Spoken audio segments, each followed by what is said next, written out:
Hey guys, welcome back to the channel. This week's episode of Coffee and Chel is going to be right here on the YouTube channel. We decided to go with the video look this week as Rare Drop, the production company that normally handles our podcast, is off for this week. We didn't want to miss it, so you guys are going to get this week's episode via YouTube. Next week, it will be uploaded here as well, but we are also going to be back for episode 14 on Spotify, Apple Pod, everywhere else. If you guys are new to the podcast, you haven't heard it before, go back and listen to our prior episodes. Like I said, we cover everything hockey, Ultimate Team, our thoughts on tuners, stuff like that. All of it is covered in all of our podcasts. So let me know what you guys think. If you enjoy it in the video format, we'll keep uploading it. But thank you guys again for listening. For all the people that have downloaded the podcast, it will be back normal next week. Hope you guys enjoy.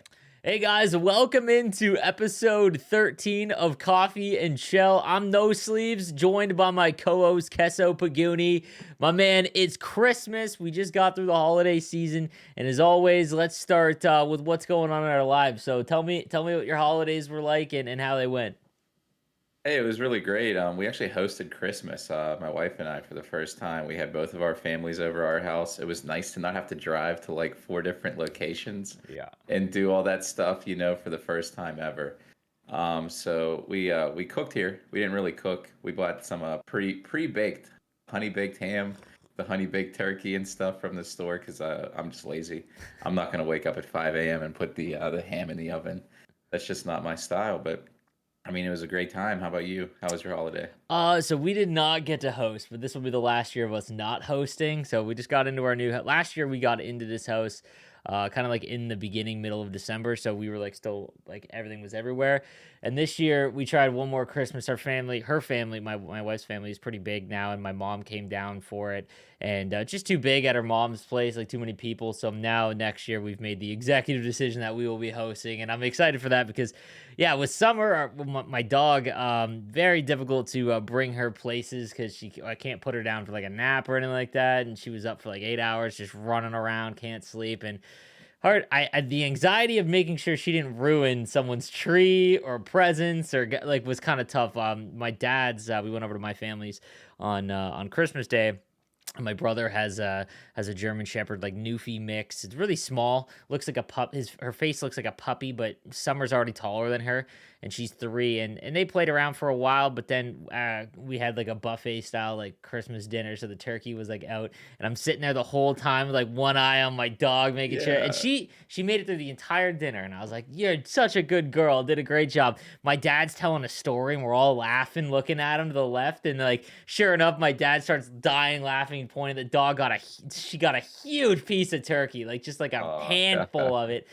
And I was like, all right, well, next year she'll be almost 2 or maybe a year and 7 months old, so she'll be a little bit less, inquisitive of everything. So, but no, it was really good, man. Yesterday, I went to my aunt's and we did like a gift exchange. We do like a small business gift exchange. Like, so we buy something from like a local place around there. She's from Hamilton, and is she the one that's like the newscaster yeah, or I'm the something? news anchor Okay, for CH yeah. for anyone that's from the Niagara region. My aunt is the newscaster for CH Morning Live in Hamilton.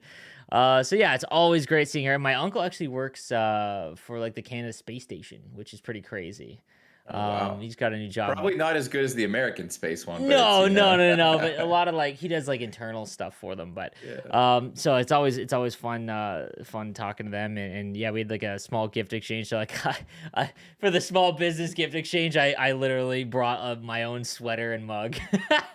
Technically that counts. So no, it was fun though. It was a good time. And yeah, I mean, I'm excited for the next year though. I'm not a big resolutioner. And I find that that's kind of lame, but I find that when the calendar does switch, the biggest changes I've done in my life, even if it was starting my channel, I'm very good at flipping the page and it lasting. So I'm excited to see what.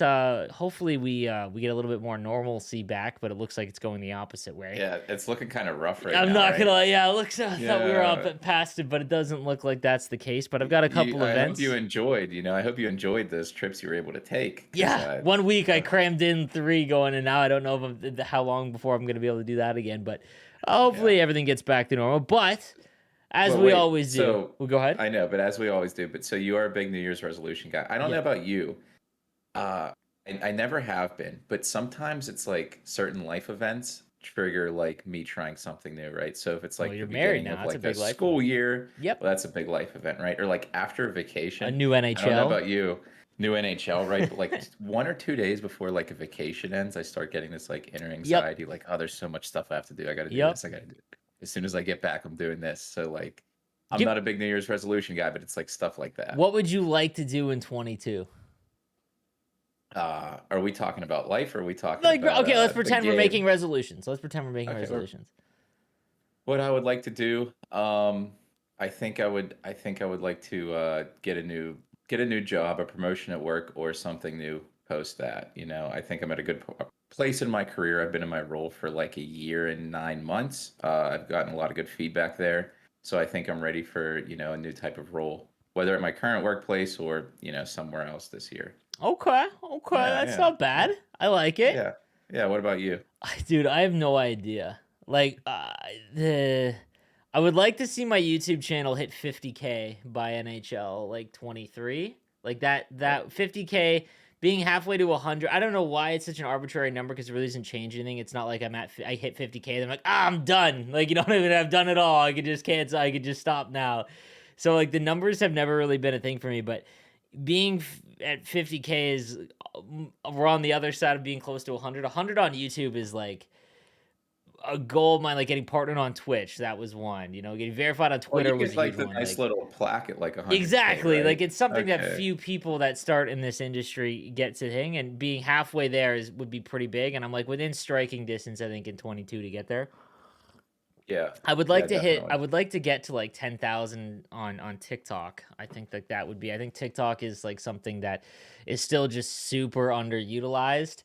But other than that, I'd love to get better at the game again. Like 21, I got pretty good at the game to the point where I felt really happy with where I was. 22, as we've mentioned numerous times on this, I've struggled quite a bit. Now I've kind of hit my stride, but I'd like to work on the GWC again. I'm hoping that that's the case, but nothing. Yeah, Nothing. I might buy a new car. I think that might be it. that's a good one. Yeah, like I have Yeah, a. you might have to wait until this like whole entire chip shortage Yeah, and stuff exactly. is Yeah, done. I've got it narrowed down. Listeners, if you have any input, I have a 2015 GMC Canyon. Is a crew cab, like full four door. I love it, and I bought it when it was right when I got married. It was under 100,000 kilometers. Like I loved it. But now I'm down to like I want a Jeep Gladiator, which is like the truck Jeep, or like a Tesla, which is like like the complete opposite of each other. But like, Sleeves, that's really funny because the Tesla is like that's my own like I don't care about cars at all. I'm not a yep, car person, but same, I'm same. like I'm I not a big want a car guy. Tesla. So like I have a 2015 Nissan Sentra on my Yep. driveway. It's paid off, but I'm like I was looking at a car like a month ago. I decided against it. So the second that thing is like done out there, hopefully it's in like a year or two, like I'm getting a Tesla. I feel like That has to be my next car. it's like if you're a YouTuber, you hit a certain point where like it's like the stereotypical every YouTuber has like a Tesla. And I'm not talking the big one. I would like the entry level one, and they're not that Yeah. expensive. Like in retrospect, like I think that everyone thinks Tesla is like 60 grand off the rip, man. You could like in Canada they're like 30. Which isn't that when you consider the gas that you don't pay for it, like you know what I mean? Like they're Mm, just a very cool car, and I think that they'll only get better. So that might be the only other thing. But all right, let's talk okay. about Hockey Ultimate Team. That's why the folks are here. Maybe they're here for us. Our goal was always to just end up talking for an hour It's about gonna be random it's gonna things. happen at some point. We're getting Cause close. You guys don't realize it, but yeah, we add another minute to the intro every single yeah. time, and then eventually we're just not talking about NHL anymore. That's the goal. Well, we have it on video now too, so this is Exactly. Yeah. great, This is right? if This everything is on goes to video now. plan. If you guys are listening to this and it's not on video, then something went wrong. But this is the first one we are recording on YouTube.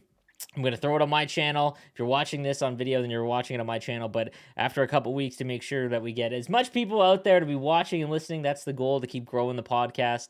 Then it's going to be on Keso's YouTube channel, so make sure you're following Keso if you aren't already. That is the plan. Okay, so big Christmas is always huge for Hockey Ultimate Team, obviously, because everyone now expects the free card.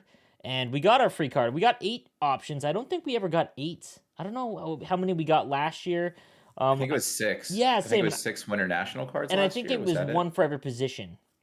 Yeah. This was a little bit different. We got 8 options, I believe. A couple of different positions that got multiple. But let's talk first about the one you selected. And how you feel about it? I completely regret the decision, 100%. I picked, was it Silverberg? Was he one of them? Dude, that was a bad one in my opinion. Yeah, I, that's it. here's the thing. So none of the players I could select would actually be on my Same, team. same. So and that's just more my fault. Like Yep. I put money into the game. I Yeah, play the game exactly. a I'm in the lot. exact same boat. Yeah, so I really regret that. If I had a do over, I would probably pick the goalie. What is it, Rito Berra? Yeah, so like memes aside, like NHL 20 famous video of mine is I've been recommending you guys to do your hut cards and who you should take for every event. And I in NHL 20 told everyone to take Pekka Rinne because he had the longest he has the potential to be the longest, like had the most longevity. You'd be on your team the longest, and you had a huge goalie that had great stats, and he'd be on your team the longest. Everyone else will eventually just fall off. The logic was there, and the attributes and the card looked great. He was awful. It was like I still get jokes like that everyone about like that have been watching my channel for that long about the Pekka Rinne pick because he was just so bad. So Yeah, now I I remember make that one yeah now I'm because so many people are still talk about it to this exactly. day because of you. They give me Yeah, the yeah. the memes about it all the time. So this year again, I make the joke that okay, the goaltender is I made him the last selection. In my video, I was like, this is who you don't want to take. For people that are like hut rich or you put a ton of money in the game, you played a ton. None of the players I think that John Jason Paterka guy was specifically the best one for everyone that isn't hut rich. Like if you had a player, say you're starting out your team, I think that he was the one that because you could play him on wing. He had a couple of 99 attributes. His wrist shot was 96 and 99, and he had 99 agility, whereas everyone else had kind of around 92 or 90. And then the defensemen were also very good. There isn't a lot of high end defensemen, but I think that we're getting to the point now where we're going to start seeing the defensemen catch up quite quickly.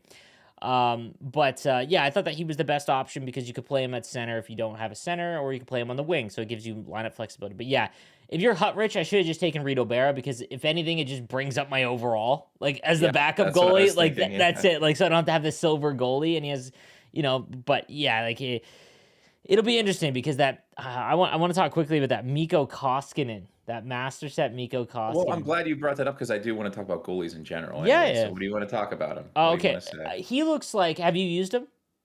I haven't used them yet. I'm gonna buy him. I think. Again, I don't recommend anyone buying a goaltender, investing in a goaltender. It's stupid. Your defense is your best goaltender. But when it comes to when you're hot rich or you're at options, that Mikko Koskinen looks like he's the final piece. 6'7" with 90 everything, and then really low aggression. I think we're gonna find out if post to post is what makes goaltenders good in NHL 2022, or if it's like big attributes. Because if Koskinen is not the best goalie, it's the post to post thing. I'm curious to Yeah, your thoughts on that. yeah. I played against him one game. I lost against him. One of the two games I lost in Hut Champs. He seemed really good. And one of the things I think also, just talking about the market with these types of goalies, as GWC gets closer, right? There's only a few viable goalies that are going to be on most teams' rosters, right? Last year was the Noonan Justice and and the Newton, Markstrom. yep. He didn't Yeah, go down. right. That 2030 event was the beginning of January, and he did not go down in price He from started January. at like 150 or Mm-hmm. 200 in March, April. He was like 700,000. Yep. So it's one of the few cars that you can invest in, like those big goalies like that. The MSPs that'll continue to go up. So I think I'm gonna do the same thing you're doing. I'm gonna try the Koskinen. And then, how did you feel about the Ottinger? Because he's somebody else that a lot of people have used a lot. I think that he's a very strong option. I think the Koskinen kind of makes him obsolete.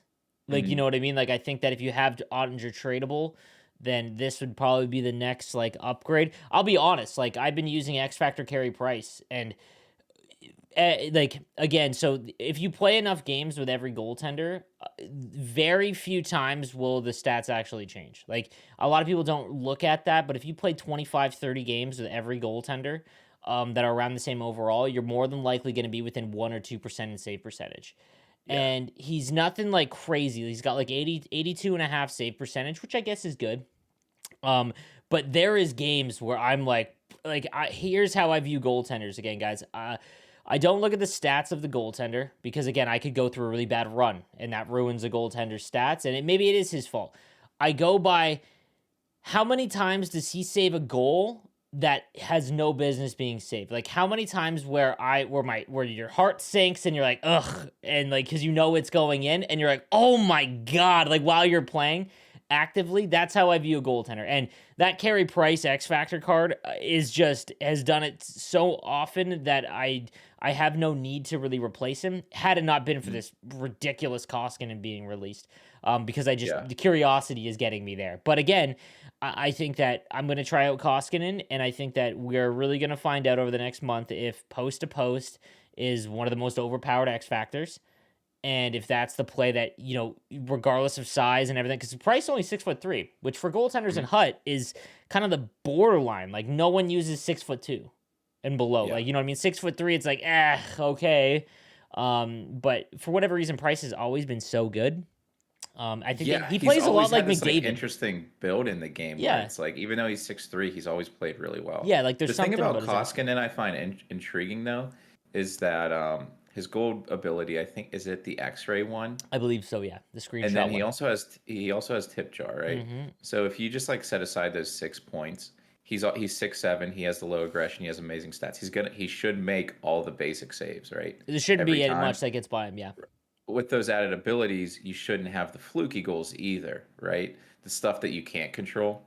So I think I'm gonna do the same thing. I think I'm gonna try them out. I think I'm gonna activate those things too, because I'm so good at preventing the high danger chances. yeah. Like the It's cross. those random fluky goals that happen that kind of ruin me sometimes. Yeah, So I'm wondering with those activated if I just that won't happen as often. if you guys are listening to this and let us know on Reddit. We post our episode on Reddit. That's where we get all our listener questions. So just look up the episode 13 thread on Reddit for Coffee and Chel. I think I name it NHL Hut Podcast Coffee and Chel. Let us know for next episode if you've tried Koskinen and what your thoughts on him are. But yeah, I think that it's obviously great getting a free card. You know what I saw? An unbelievable hack by someone on Twitter. I'm sorry, I don't have the handle. I saw someone got so on PS4 opened up their Christmas pack, got it, did the migration, and then got the second 90 overall on PS5. Like that's a 200 IQ play. So all you Christmas That's guys, very smart. if you haven't done it yet, like make sure that when you send it over on PS4 or Xbox One that you're getting that second one because yeah, a lot of people I saw some people do that. I'm just like, wow, that's 290 overalls for someone just starting now. Like that's Yeah. substantial. No, So, and I wonder like with the free packs that they got too, the 88s that came out. mhm. Especially if you're just starting out, if you transfer those, even though you can't use two of the same player on the same team, You trade that's them like in. set fodder right there, you know? Exactly, and the 88s will be Yeah. expensive. Next event though, guys, let's talk about that. 99% sure it'll be Team of the Year. It's a marketing event, so they really don't mess around with when that's going to be released. Like it's a big event for NHL. January, for anyone that doesn't know, is the most volume for people playing NHL, which is crazy. Very rare in a sports video game that it isn't the launch month, but January. I think that with NHL taking a drop in price, a lot of people start playing in January, and that's where you have the biggest player base. So they added this new event in a couple years ago, Team of the Year, as opposed to doing it at the end of the season that was currently running. So this is a calendar year, and they come up with 6 cards, one for each position, and they go up throughout the rest of the year. So if a card gets a 97 overall, prime time, then their Team of the Year will go up to 97. It'll always be the highest overall card, and they usually have juiced up amount of synergies, and I'm assuming this one's Hmm. going to have an unbelievable amount of X factors and things like that. We talked off of before we started recording. We both have the exact same predictions. I think it's very easy this year. There's only really one question, I think, in terms of all 6 positions. So I'll just run through who we think. For left, I don't know if it's left or right wing because I always look at them opposite. But it's Brad Okay. Marchand, Connor McDavid, Mikko Rantanen, then Hedman. I think the one question is Fox and Makar because Makar had such an unbelievable start to this season, but Fox had a pretty good one. And he won the Norris last year. So I think that Fox ends up taking it. And then Vasilevsky and net's pretty easy as well because Marc-Andre Fleury just kind of ruined his shot with how bad Yeah. Chicago did at the beginning. So those are the 6 that almost positive are going to get Team of the Year. There's really, unless they just want to throw a random, like, go Huberdeau instead of Marchand. But I really don't see, it would be kind of a hot take for them to change any of those 6. So See, I go think ahead. the left wing one actually does have a little bit of flexibility because the point totals were so close. They were, but it was Um, ranted in the playoffs. So the other yeah, so options he's were the right wing Marner. one. Yeah, the So right-handed one, Rantanen, right? the right, no, because He's Rantanen's left-handed, plays right side. yes, it was Kane. It was Kane was one of the other options, and oh my goodness, I'm forgetting off the top of my head here. Uh, Marner was one of them that was close, I believe. was he left-handed? Oh, because He's he's opposite. right-handed Yeah, he's on the right. right. Okay. Yeah, yeah, No playoff points. yeah. That's why. I So mean, it's the Rantanen had the Leafs, right? points. Yeah, Rantanen had a really good playoff run, which is why I think it's because it's the calendar year, guys, and because last year started in January, it's literally last season, the playoffs, and what we've got so far. That's why I think that it's Rantanen over those. It could be Marner. I'd be Yeah, kind of surprised at that though. But let's talk about those options because I mean it's kind of underwhelming. Brad Marchand historically one of the worst hut cards.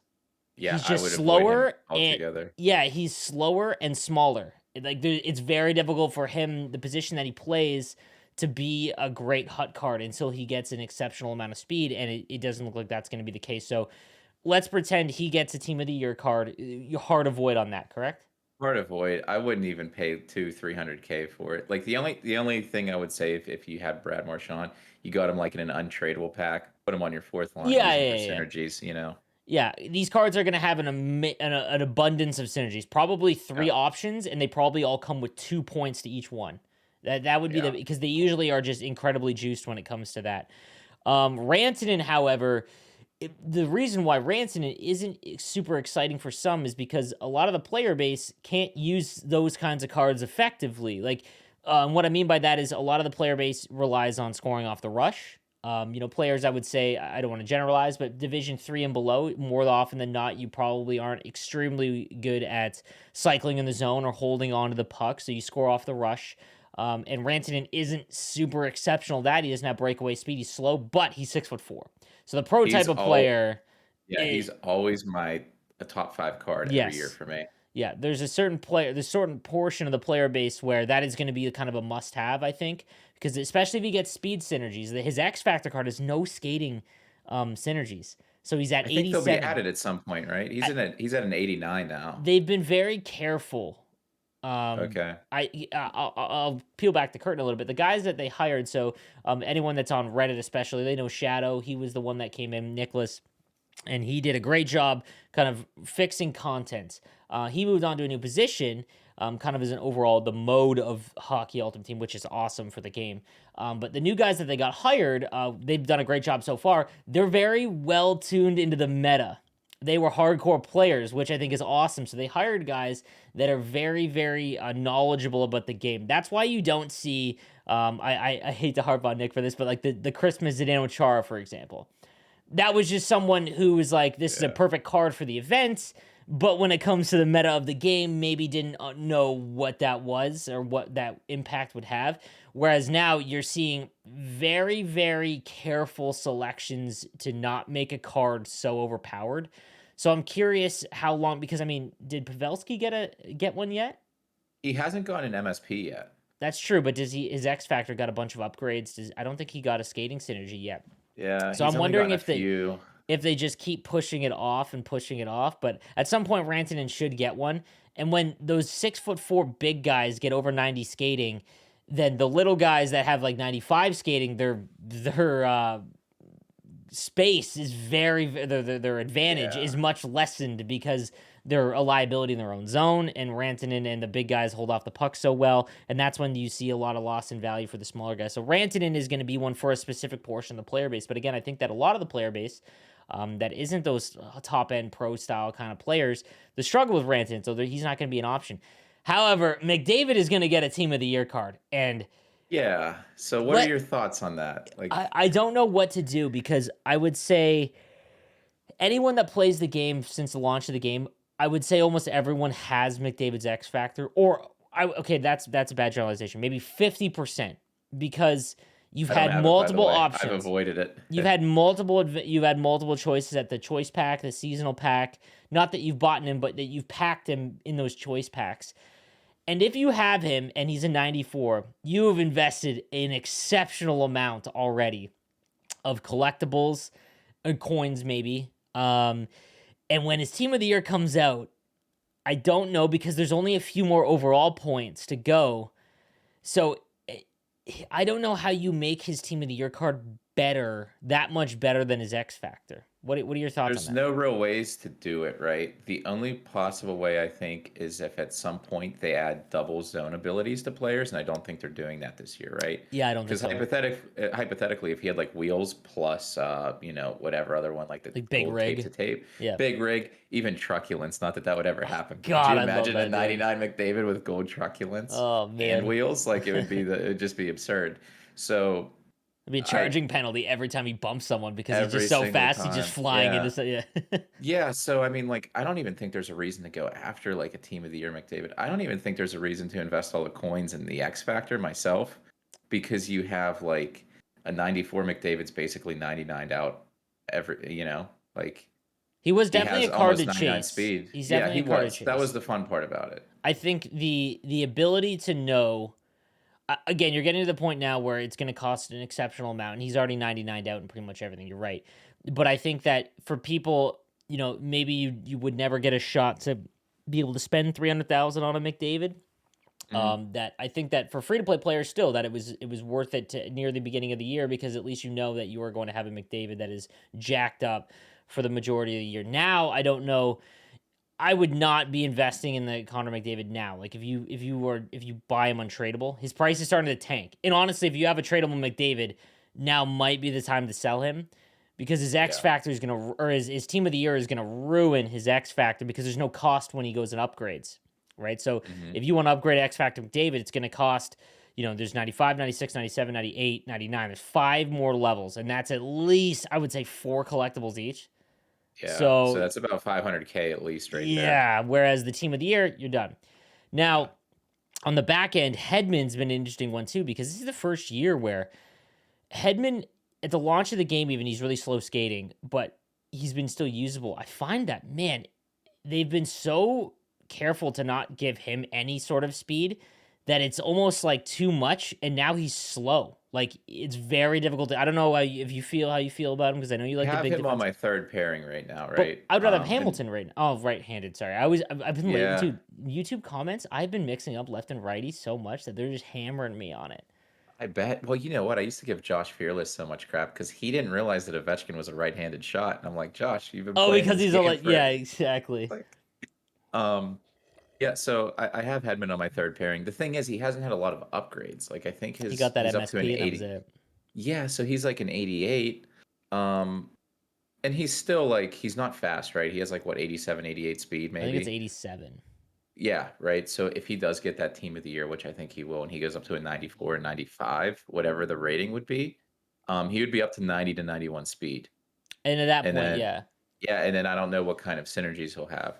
I yeah, think that cutoff, like I think once you're like a 6'5", 6'6" defenseman and you have like 90, 91 nine, excel, yeah, that's where, that's enough to any gap with like 98, 99 speed, you can pretty much close down with the reach. yeah. So once he gets there, like I think anything's fine with him. Anyone over like 6'4" that gets to 90, 91, it's like the advantage of having smaller players. That's when you start to diminish. I mentioned this in the under 22 event because I had said don't get Ty Smith. He's 5'11" and he had like 92 skating or maybe 93. And I'd mentioned that, well, and I did a video where he was like the third best left or right handed defenseman. I'm not going to make that mistake. I think he's a lefty. That once like 93 speed's great right now, but his type of card is the first to fall off because once his advantage in skating falls, like it's not even close in terms of who's better. So like that's definitely one thing. The left-hand defenseman, the landscape of it has just not been very good this year. Like there's a Yeah, lot of good righty options, unless but you're like Hut Rich with like the yeah, Don Char and like the Clefbaum and stuff with the yeah, team builder sets, there's not a yeah. lot. No, it's very yeah, exactly. There's just not a lot of great ones out there. Like Bowen Byram's still, in my opinion, one of the better ones, but He's still on my second pairing, yeah. yeah, he's been very good. But yeah, it'll be interesting. Then Fox is tough because he's a righty, and the challenge, he's 5'11", and unless he gets, so I remember last year, it's not that guys under 6 foot can't be useful defensively, but it's again just like what we mentioned, they have to have an advantage somewhere. The one thing I want to mention though is last year Makar was so good. He got team of the year, and his body checking was like exceptionally high. Yeah, and he had the fantasy card too that a lot of people used as Yeah, well. like it was very very high, and it like it made up for it was the first time I used a smaller defenseman, and I noticed him have the ability to bump people off the puck.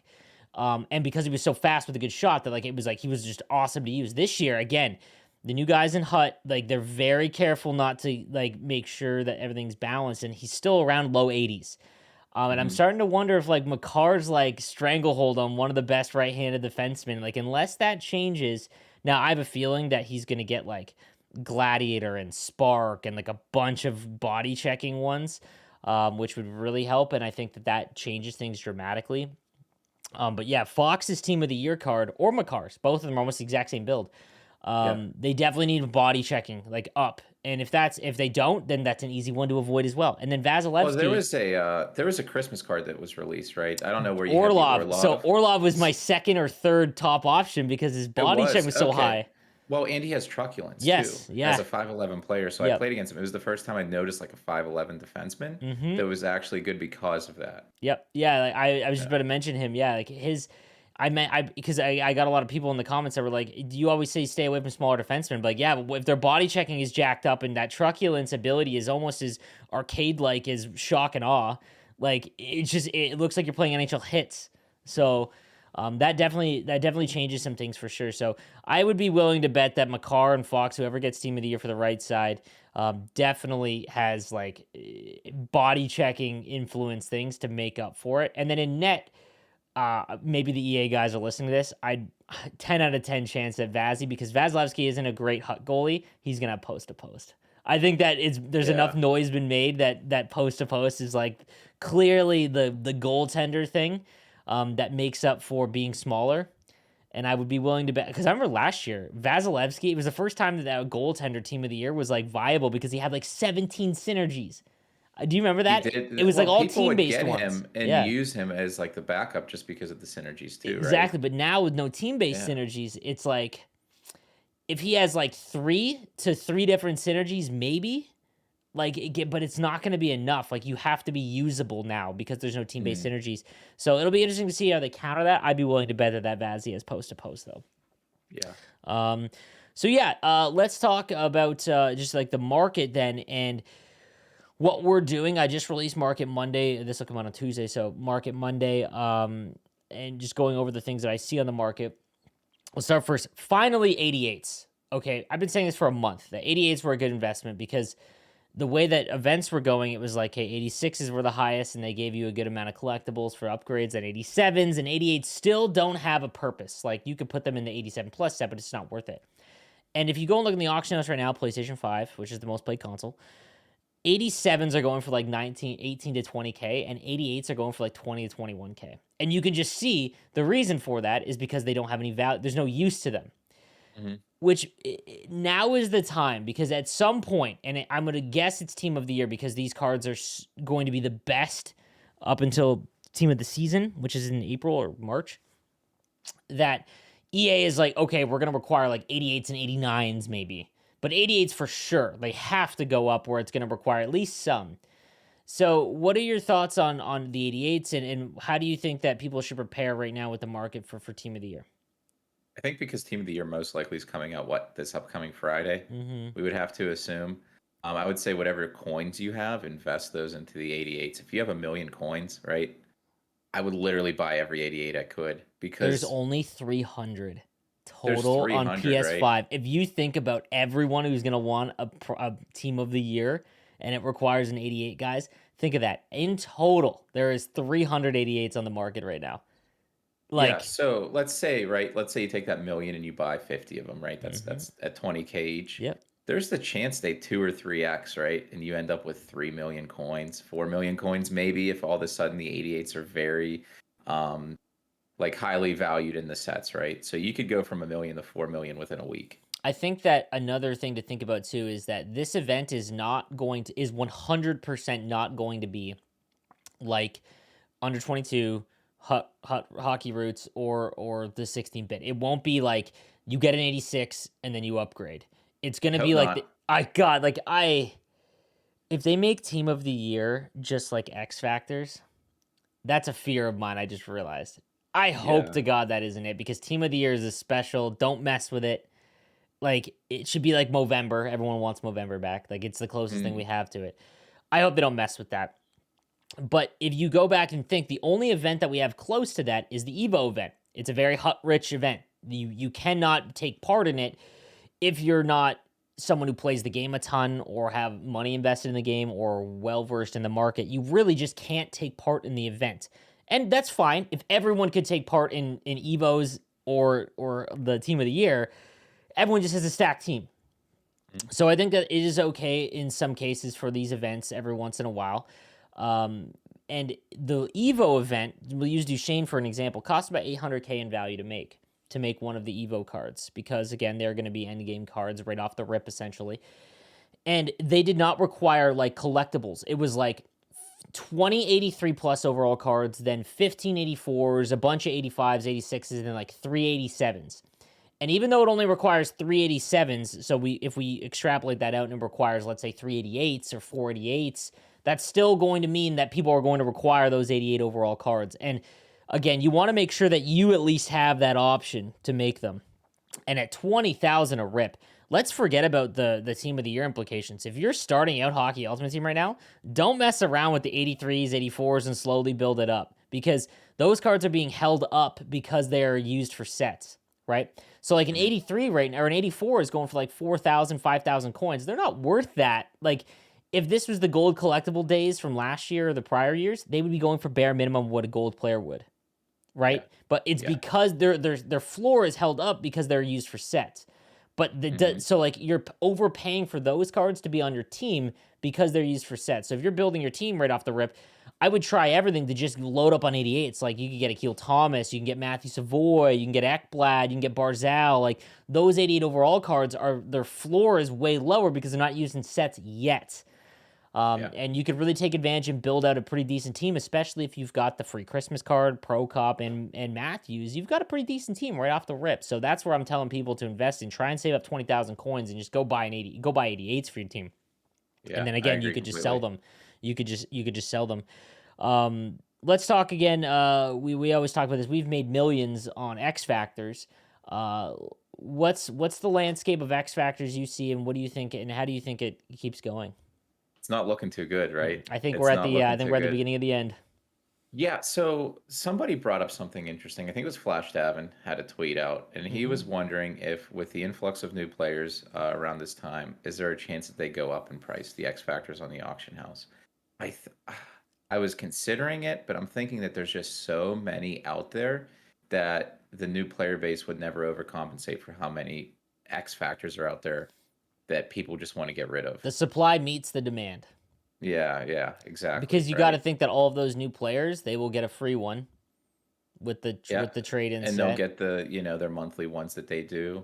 So I think, like you said earlier, the time to sell that McDavid's now, whatever other cards, like it's going to continue to go down. It just has to, I think. I think that if you have invested in some, like you're using them, keep using them. Like I wouldn't trade down and then sell them. I still think X Factors are great cards. But what do you think I should do in my situation then, Sleeve? So I have a Crosby that I upgraded to 91 on my third line, right? I'm likely not going to use him on my GWC team. So, and if I do, he's going to be on the third or fourth line. I know it's Crosby, he's one of the best, but there's a lot of good centers out there, right? So my options are, I can keep him at a 91. I can downgrade him to get the collectibles and then sell him on the auction house. You have him tradable? He's untradeable. He is untradeable, or he is tradable? I'm sorry, he's tradable. He's tradable, right? I could do that. Or I can continue to upgrade him a few and just have like a 94, 95 overall player on my fourth line. What do you think? In your situation, it's very specific, though, because I know that you get an exceptional amount of collectibles every week. So it's like you having an X Factor is not difficult. You get like 5 to 7 or 8 every single week, essentially, because of the collectibles amount. Like you could have a full team of, much like me, like if you get 11 wins in Hut Champs, you can have as many X Factors as you want. Like you're never going to be hamstrung by it because you get so many collectibles every week. So in your situation, if you know for a fact that he's not going to be in your team, then you might as well sell him now. Because Crosby won't go up now, because we're reaching a point where if a card comes out that's 94 overall, you might as well just buy him for 300 or 400K, as opposed to, unless there's, I'm trying to think of an X Factor where a card's X Factor is so good. like it'd probably be it'd be a defenseman. The only thing I can think of is like Shea Weber, but he's not an X factor because like he has truculent, shutdown, and bouncer. Like he's just very Yeah. good. But that would be the only situation like that. But the lower tiered ones like Gensel, Zibanejad, like there's no point now. I mean, maybe they fall so cheap because there is a chance that like Gensel goes for like 30K, and you could get an 89 overall card that has 90 speed for like 4 collectibles and 20,000 coins. It's like Yeah, that's true. it Yeah. might fall enough, but if we're talking like Pasternak, those ones that are going for like 200K right now, I don't really think it's worth anymore to start out. Again, to start, if I'm talking like you're a Christmas noob, you're just starting. I don't think the time, and if you've been holding on in the thought that, hey, when Point gets an upgrade to a 91, now he's going to go up in price, I don't think you're going to see that same level of what we've been able to do so far this season. Every time a card gets a prime time and a tier upgrade, they go up in price because everyone wants them. I don't think you're going to see that anymore. I don't. In terms of Yeah. McDavid, if you have a tradable X Factor, I do. The problem is that he's a 94. I would lose so much. Yeah, you would lose a lot I would lose a for lot, sure. but I know I'm going to get his team of the year. And you can It's sell him. You can sell him for like 750K. I think somebody bought one yesterday for and that 750K, probably is the play. and that's enough where you'd still get more coins back and the collectibles back to where And I think you would come out ahead. to be clear, guys, this is if you have a tradable one. Do not Mm. trade down unless you have a Well, tradable one. no, That would be yeah, no, we don't want you to do that. Yeah, that'll be interesting. But yeah, I think the day of making lots of coins off X Factors is probably over as yeah, yeah. it's just not there. The gap that you have, like the cards that are coming out now are in the above the 90s, just not there anymore. So yeah, like that pretty much covers all the new content and everything like that and what's coming up. Let's talk about let's do some questions. Let's Do do some some listener questions. questions. Let's do questions. Yeah, let me get my reading glasses here. So we have a question from Maze. Okay. He has a top voted one. So Happy New Year. What are your plans for New Year? That's his first question, Sleeve. So what are your plans for New Year's? So I'm now at the age, much like you're almost there. I'll be 32 in a month. All of my friends were all married. They all have kids. I'm the only one without kids. The last one of my group had kids, so I will be at my buddy's house with all their kids. They will go down at like 10 p.m. and it'll be a very low key, sit by the fire with a nice scotch or something, and then like that's it. That's what about you? Yeah. One of our friends is having a party, New Year's Eve party. He always does, so we're Let's gonna go. do that. We're just, some of our friends are starting to have kids, but not the majority, right? So like I'm almost Enjoy there, that, Sleeves. brother. Enjoy I'm a few that. years away. Once you're the Uh, last one, it's like, yeah, I bet, right? So so then he asks, so we're roughly 2.5 months into the game right now. What are your favorite superstar abilities and zone abilities so far? And do you know any superstar ability slash zone ability that might be underrated? And do you guys think EA will ever add stats over 99? And if so, how long do you think that would take? So we're 2.5 months into the game right now. Sleeves changed my mind last week on the podcast. So I was using Snipe, right? I still like the ability. But this past week I shifted to more of the passing ones, right? If you're on the top two lines and if you have tape to tape or seeing eye, it's automatically activated. I think that the shooting ones just don't do enough compared to passing impacts literally every play, right? And somebody like me that passes a lot, it's super important. The auto sauces that happen, just the increased pass accuracy. So right now it's tape to tape and seeing eye. I also like truculence. I think is just like one of the best ones, especially as a superstar ability, like the silver ability. Shea Weber with that, it's only 2 points to activate. He just obliterates people. I'm trying to think if there's anything else that I'm like really into right now. I don't think there is. Do you I have any?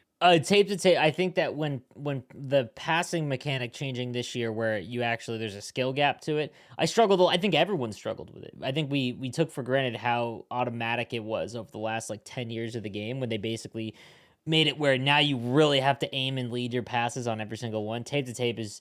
I thought that it was just when I first saw the game come out, I'm like, I'm never going to use this because passing's so easy. And Yeah. after a couple months in the game, it's like, God, man, it's so frustrating when you try to do that. Like, you're on the backhand and you try to go behind you. it's just so hard to do unless you have tape to tape on, anything like that. So tape to tape is one of my favorites. Wheels on McDavid. I don't think Wheels is a good one, but Wheels specifically on McDavid with 97 speed is something that he almost feels, if you're on good connection, let's say you get like 20 and under ping, it's almost like hard to control. Like he's just comically fast. But then truculence, like truculence and shock and awe add such an arcade element to the game that makes me laugh like every time I see it. Like when you use shock and awe with like Matthews or someone, it's like a laser beam, and it doesn't always go in. But it just looks hilarious to me, and I think that's kind of it makes the game a little more fun. But truculence, yeah, like that Shea Weber, like again, I was so hesitant to trade in Foot for him, and I still stand by that. I think that if you can only make one, and you're going from Foot to Weber, and you got to cash in another one, I still don't think it's worth it. But I think he has his superstar abilities are shutdown, bounce, or truculence. That's 5 total ability points, and he's 6'4" and has like, it's just disgusting. So that Do one, you use Bouncer? I'd put bouncer on you. Okay, and that's for the stick tie-ups and like body tie-ups in front of the net, right? Do you Yeah, actually find it effective? I never look, but it's only one Okay. ability point. Okay. But I might have to try it out. yeah, when he's in the middle of the net, he never gets like he holds up for a long time. So, but yeah, I just think that those ones are probably my favorite for sure. Yeah, I agree. And then will EA ever add stats over 99? I'm not sure if they will, but I think the X Factor abilities is kind of like a way to do that. So I know a lot of questions were asked this year, like if you have 99 shooting, will the shooting X Factors actually increase that? And they have said that yes. Like I don't know what the exact increase in power or accuracy is if I you think it's a already have 99 debuff shooting. to the goaltender. It's a debuff to the Maybe I'm goaltender wrong. then? Maybe I'm wrong by that. I'm making it up, but I thought it was like they maybe yeah. I need to vet that. For Yeah, some yeah. reason, I So think that like maybe. Anyways, you do get an added bonus even if your attributes are already at 99. You get an added bonus from maybe all of the X factors. I'm not going to say all of them, but some of the ones that do impact like shooting, passing, whatever, you do still get that added bonus. So even though the attribute's already 99, you still get an increase over that. If they'll add the stats over it, I hope so, but I don't think so because so much of their marketing and stuff has been about like whether you look at like Madden or NHL, it's like who has a 99 in this, and I feel like they just can't get past that in their head to do it. I don't know. I don't think it'll matter because the game is so the. For anyone that doesn't know, MLB does this. It was how they got around. It's such a good method too. So basically, their hitting stats in MLB can go to 125, and the reason for that is they can have a 99 card that doesn't have every stat at 99. So you could have like let's say a 90 overall card that has unbelievable hitting stats, all jacked up to 125, but their fielding is like 30. Like because because other stats go above 90, the overall on the outside of the card, which is what everyone pays attention to, is in line, but it doesn't make a card overpowered. NHL needs that so badly, but they are just the major issue is that MLB Diamond Dynasty is the mode that they make for MLB, and then every other mode is a branch off of Diamond Dynasty. Like it's like everything is made in Diamond Dynasty, and if it works in Diamond Dynasty, all the other modes work off base of what that that. So for NHL, it's Versus and ESHL. Okay, so EASHL, that is where they put all of their like baseline stats and everything like that. So unless we see a change where 125 in EASHL or Versus, then maybe we see it in HUT, but we won't. Like I don't think they would ever do that. It would help out HUT so much, but then they can't do it in HUT and not those other modes. Because it's like, what does 125 skating look like? Like, what does that look like? I don't think they could do it for skating, but they could do it for shot. It's all relative, but it really helps out with the overall problem because in Ultimate Team modes, it's a business. You can't market in 3 months into the game an 87 overall card. People just aren't going to get excited. And even if the card is great, but on the outside of it, it's like, man, it's 87 base cards at the launch of the game were that, right? And it sucks. So they have to release these 90 overall cards. And because everything's capped at 90, that's why you see defensemen go up to 99 faceoffs. Because they have to get the overall up, right? Like it's just, I hope we see that, but I don't think they ever will. Again, it would have to change in Versus and EASHL, and I don't think they ever would. I agree with you. So, dear Texas Southpaw asks, "Dear Mr. Michigan and to the face of Hut, excluding Leon and Matthews, if you had to do your pre-order X Factor packs over again, who would you pick?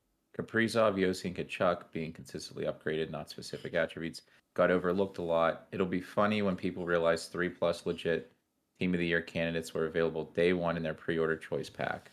Rantanen, Marchand, Fox, and Huberdeau. Last thing, haven't heard this said out loud yet, but there are only 16 sins in the game. So by tier 12, every X Factor gets a speed sin. Everybody will eventually get to 10 non-speed sins and 5 or 6 speed sins. I keep hearing, I wonder if when this player will get a speed synergy. So now you know.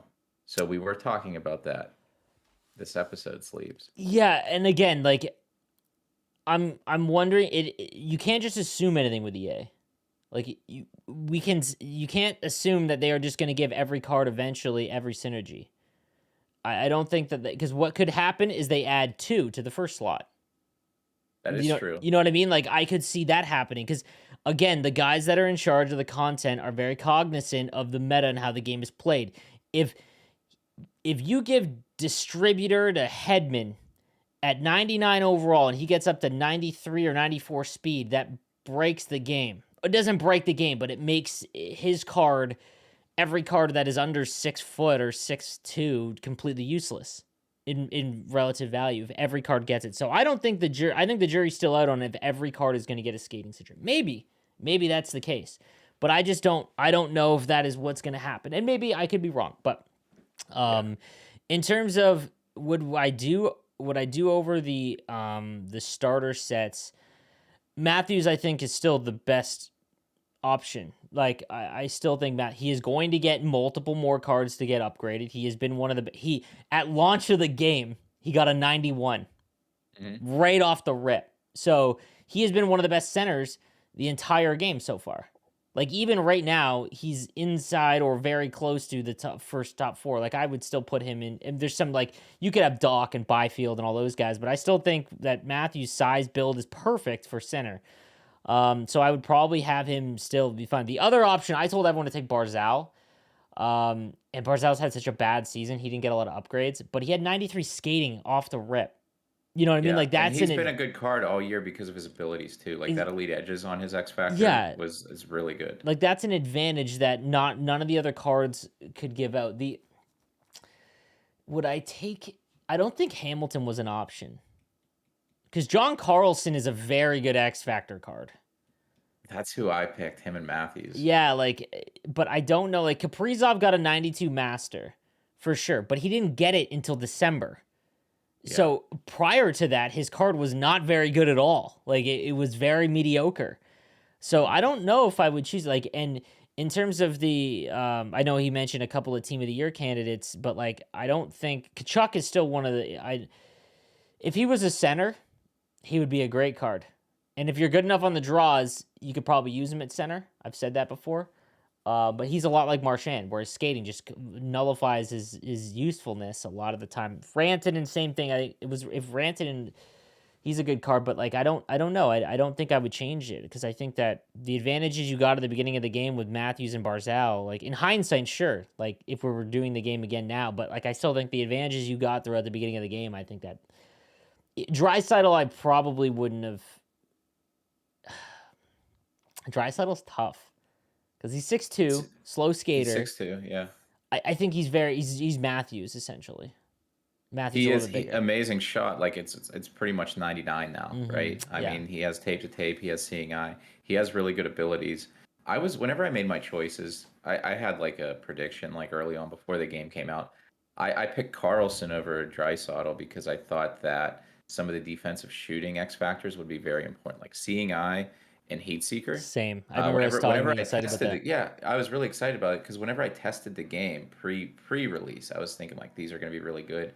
I was in practice mode with them. I don't know if there was additional tuning done or what. They're just not that effective. D2D clean D2D one timers do not go in enough to Well, even then, you would hope with seeing eye that there would be that increase. I played like whenever I start to lose games in Hut Champs, I just start playing like an idiot. I put seeing eye on, I put Heat Seeker on.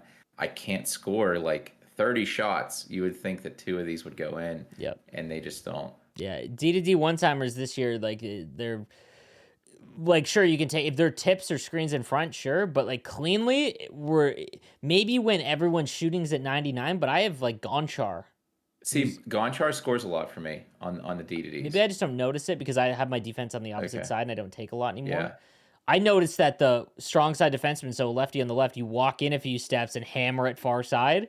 Like that goes in. Like not a one Okay. timer, just walk in and clap one far side. I find those ones go in now more than a D to D one time, which is why I don't really prioritize having defensemen on opposite sides anymore. Yeah. All right, I will move on. Schmuffalo. So no question here. Oh, no question here. Hope you enjoy the holidays. He sleeves. He says, hope the Lambo's treating you well.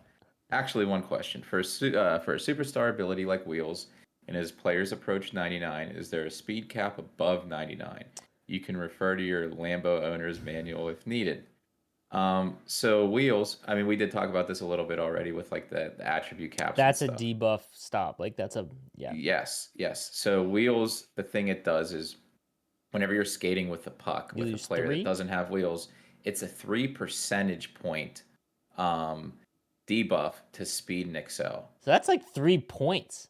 At At 99, it's that's a 3 90, points. So it's 96. like 2.97 points or Yeah. something, right? So like it basically increases speed by 3 points Yeah, essentially, yeah. Like and with like the puck. I don't think that also shout out to Schmuff. Yo, he was one of my most avid viewers and people in my stream. He's on my wall of fame. So thank you for the question, buddy. I hope you're doing well. Yeah, like that's why I said so. Like I'm not guys with 90. I remember at the beginning of the game being like Wheels is so overpowered, but guys that have like 90 speed, it's not really worth because people can still catch up to that.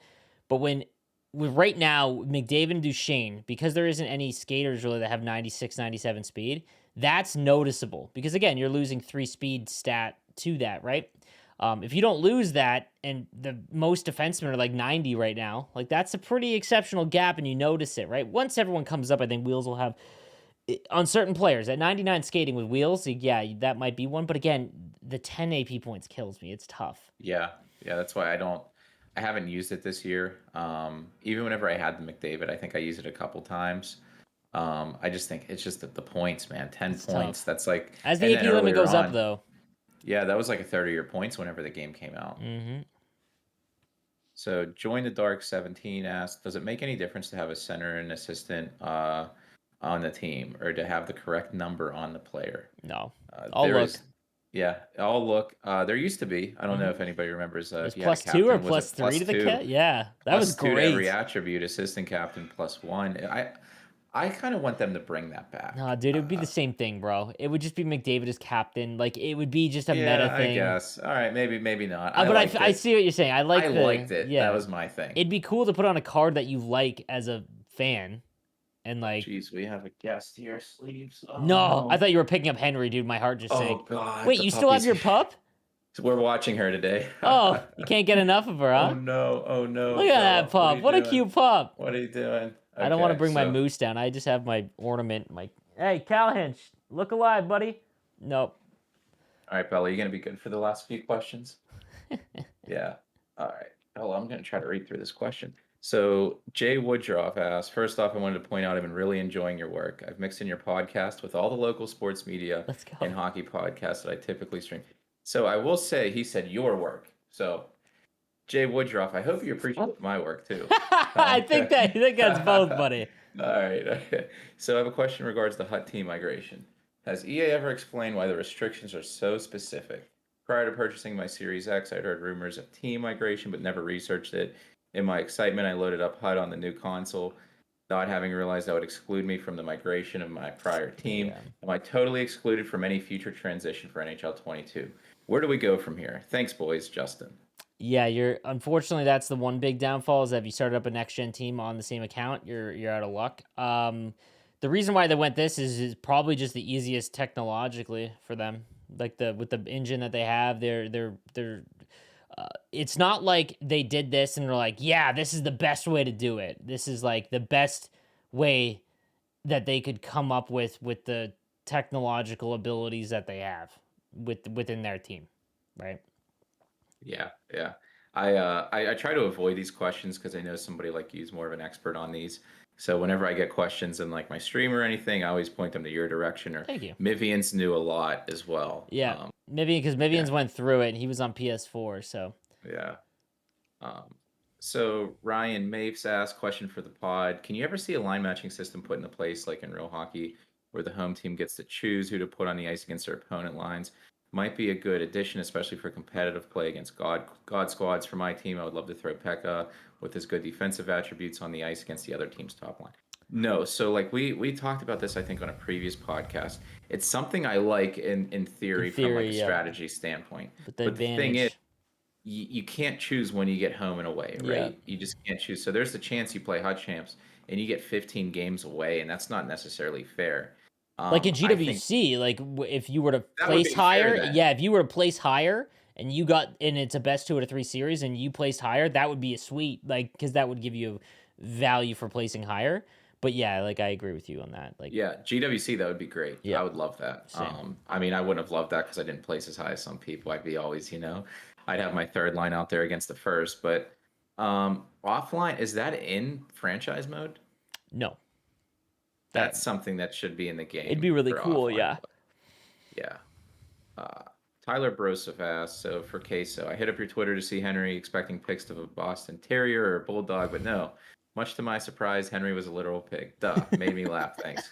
Keep up the yeah, dude. So many still people. I had people in my stream yesterday or the day before. They're like, "Oh wait, that's an actual pig." I'm like, "Yeah, don't you see the branding and stuff?" Yeah. I don't just enjoy pigs for the sake of it. Yeah, that'd be kind of like a weird obsession. That would be a little odd. Yeah. So J Rodvog 148, digging the podcast, boys.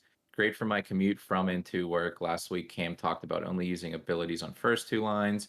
In case I said a few weeks, only having them on offensive players. Curious how that's been working for each of you. I've been experimenting with just the offensive players, but I'm a little nervous as my fourth line is usually good for a goal or two a game. Mainly bigger guys I pull in when faceoffs are in the other player zones. Am I overthinking too much and the abilities really aren't that big of a deal? Do you want to start off with this one and then I'll Yeah, chime in like after? I don't think we're at a spot where I think early on like shutdown was wild, but then everyone kind of got used to checking, and now it's just everyone's good at it. I still think it's a very good zone ability or X factor ability, but yeah, like I don't. Uh, if you go and look at the time that your players are on the ice, your third and fourth lines, it's exceptionally low, especially because line changes are broken. Like there's times where the first half of the first period, your first line just stuck out there. That's why I kind of go with they're the guys always on your power play. So like that's why I just focus on. I try to overload like the 6 players that I'm going to be using the majority of, and again the ones I use I don't really notice. So, like tape to tape, they're passive. Like you don't unless you get a saucer, an auto sauce, you really don't notice tape to tape until you take it off. Mm. Whereas like maybe like 1T or something like that, you notice a little bit more truculence. Like I think truculence is very important because it literally takes the dude out of the play. And you don't need to get a big speed lined up hit. It could be like a bump and he just wipes out. It Like literally brings back like NHL 19 bumps yeah. when the game came out, you Yeah. know? Yeah. Like that one I think is nuts. But same thing on defense, man. Like so checking is very easy in this game. It's very not overpowered, but stick checking stats are so high among defensemen that you really don't need shutdown. Although it's so cheap, which is why I like it. Hmm. But yeah, a lot of the more obscure ones I'm not a huge fan of. There's just no need. Like I judge what ones I'm going to activate by the amount of times that in the game I'm going to get. Like shock and awe, for example, I talk about that it's hilarious and like it's a laser beam.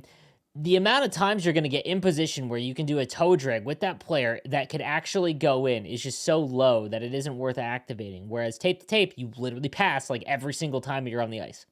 Yeah, yeah, So, that's been my thing. Like yeah. whenever you said that last week, and I had told you early on in the year, like, oh, I'm You just did. You using were tape to first. tape. Yeah, exactly. Yeah, yeah, I and overlooked it. I was like, yeah, yeah. I mean, your first line's out there 20 to 25 minutes a game. Your half the second game. line probably 18 to 20, right? So Hmm. right now, the top two lines, that's over 2/3 of the game. That's also not factoring in power play, penalty kill time, and then also most games, especially if it's a close game, there's that timeout with like 5 minutes left sometimes, right? Yep. So you then even double down, Yep. right? So it's not worth it to allocate those points to the third and fourth line. Nope.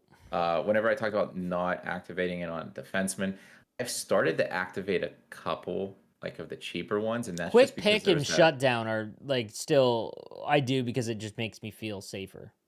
See, it depends on how many defensemen have. Like if you have like 4 defensemen, that's 8 points right there. I won't Like touch my third pairing, but yeah, my first pairing, same kind of philosophy on my defense.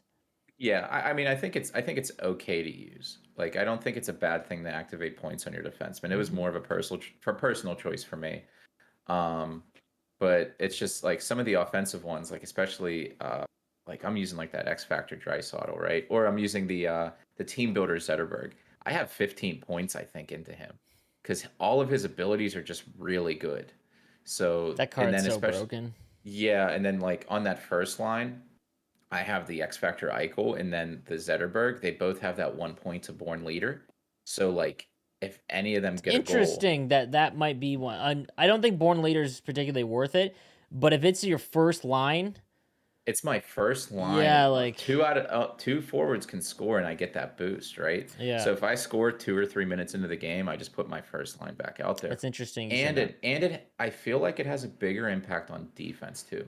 So defense endurance always, it drains a little slower than on Yeah, forwards. yeah, But whenever I get that goal, 3 4 minutes into the game, my first pairing defense, the bar is completely full. yeah. There's no drain at all. Hmm. Yeah.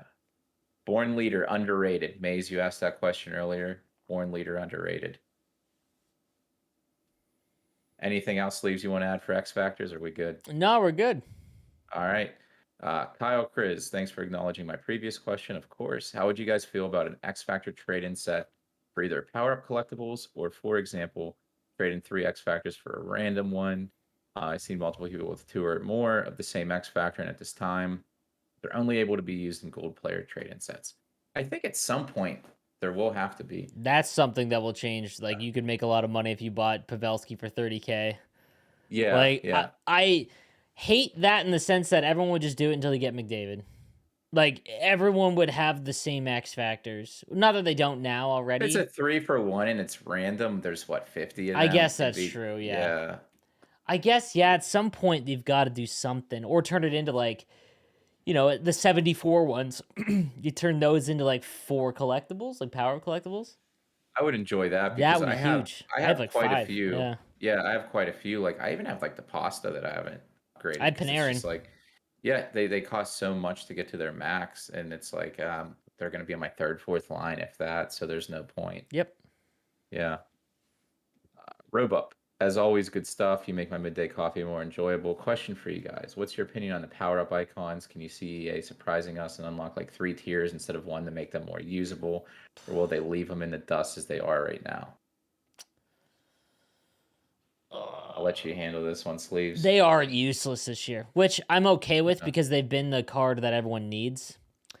And so like everyone ends up with a full icon team, which sucks because you want to use the guys that are like, just currently in the NHL. But yeah, they are really there's an exceptional amount are just kind of useless. I would like it.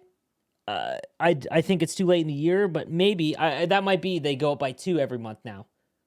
But I could see that. Yeah, they do because that they with have to Mario. know. They do that with Mario, and I mean they gave him distributor last month. Like, They have to know people think they're just completely useless, right? yeah, like yeah. There's no reason to do the seasonal set of them. Like it's just not, other than chasing Gretzky and Lemieux. Yeah. Yeah. Leave them in the dust. That was your last question. Unless they go up by 3 randomly, like just leave them in the dust. Yep. Yeah. We have our last question. Call me Grease Factor. Hey, Grease Hey, Factory. Yeah, we know Grease Factory. Question, comment for the pod. Since I barely play online anymore and mostly offline grind, what are your thoughts on having collectibles for squad battles and Hut Rush?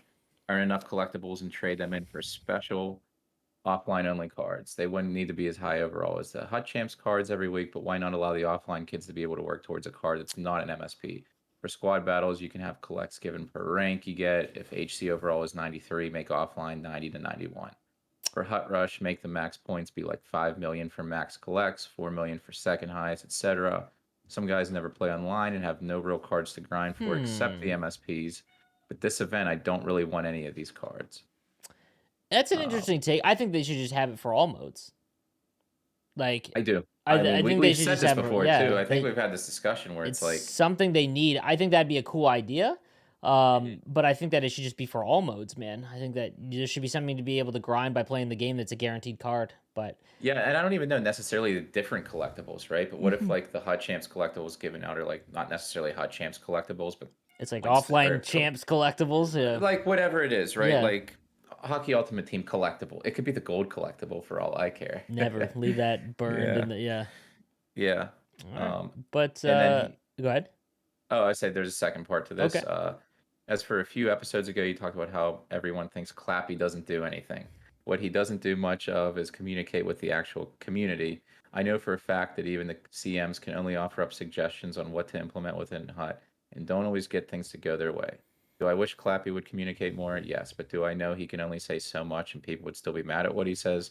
Also, yes. Love the pod. Love what you're doing. You know where to find me if you want a special guest. Thank you, Grease. Thank you, my man. Yeah, we He we has a definitely talked thankless about job. that. Clap has a Yeah. thankless job. He is in a situation where if he responds to a lot of what the people say, it's so negative that it's just a bad look for EA. Like, there's no winning.